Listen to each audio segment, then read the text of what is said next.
Sharing the last crayon. The classroom was quiet except for the soft scratching of crayons on paper.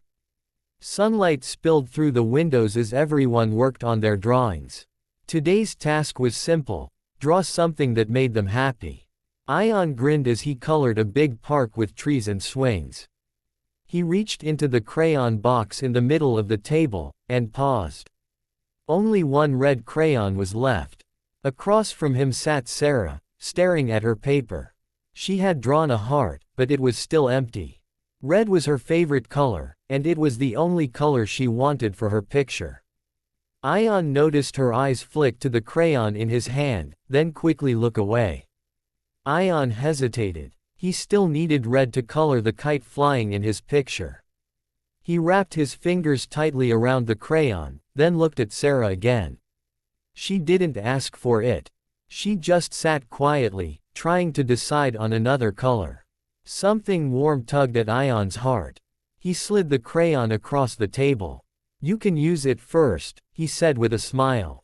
Sarah's eyes widened. "Really?" Ion nodded. "We can share." Carefully, Sarah colored her heart bright red. When she finished, she passed the crayon back. Ion colored his kite, and for a moment, both of them smiled at their drawings, now complete. When the teacher walked by, she stopped and looked at their pictures. "These are beautiful," she said. "What made them special?" Ion shrugged. "We shared the last crayon." The teacher smiled. "That's what made them shine." At the end of the day, Sarah taped her drawing next to Ion's on the wall. Two pictures, one red crayon, and a small act of kindness that made the classroom feel a little brighter. And Ion learned something important. When you share what you have, even something small can color someone's whole day.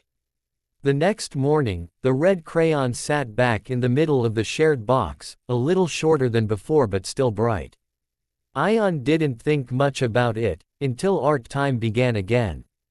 Today, the teacher announced, "We'll be drawing something for someone else." The room buzzed with excitement. Some students groaned softly, unsure who to draw for, while others immediately picked up their crayons. Ion glanced at Sarah, who was already sketching carefully. This time, she wasn't drawing hearts or flowers. She was drawing a small boy flying a red kite. Ion felt a quiet surprise bloom inside him. At the table next to them, two classmates began to argue. One wanted the blue crayon, the other needed it for the sky. Their voices grew louder, and soon the crayon box was pulled back and forth between them. Before the teacher could step in, Sarah stood up. "You can use it first," she said gently, handing over her own blue crayon. "I can wait." The arguing stopped. Ion watched as the tension melted away. The crayon changed hands. Smiles replaced frowns. The room grew calm again, like ripples settling on water. Something clicked in Ion's mind. That afternoon, when a younger student dropped her coloring sheet in the hallway, crayons spilling everywhere, Ion knelt down to help her gather them. When someone forgot their pencil, another student offered one without being asked. Little by little, the classroom began to change. It wasn't loud. It wasn't announced. But kindness moved quietly, from one child to another, just like that red crayon had. At the end of the week, the teacher gathered everyone near the wall of drawings. The pictures were full of color, reds, blues, yellows, and greens overlapping in joyful ways. "Do you know why this wall looks so special?" the teacher asked. The class shook their heads. "Because these pictures were made with shared colors," she said. "And shared hearts." Ion looked at the crayon box. The crayons were worn down, wrappers peeled, some broken, but somehow, they felt more valuable than ever.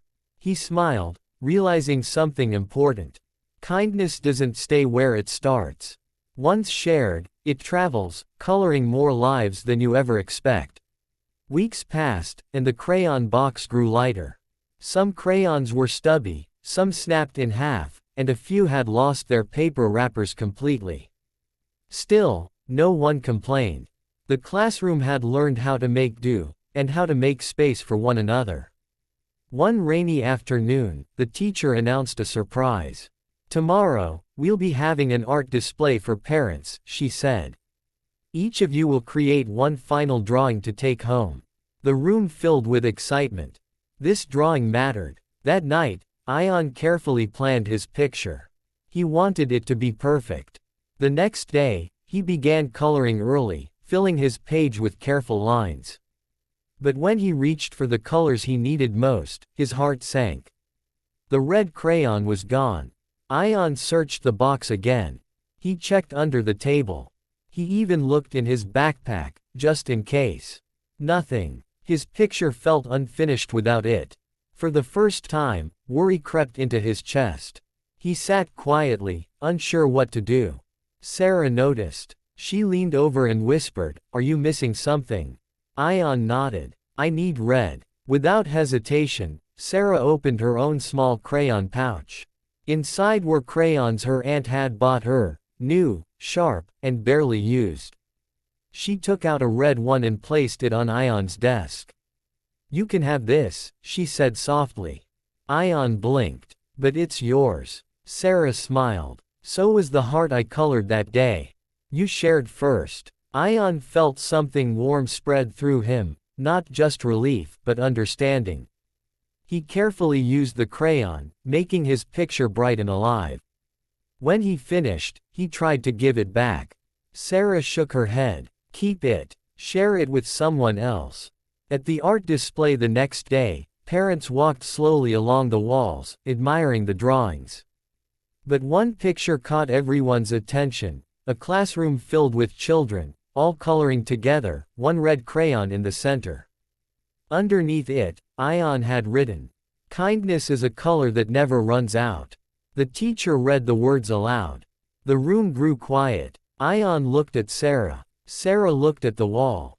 And both of them knew something special had happened, something that started small, with one crayon, and grew into something bigger than any picture.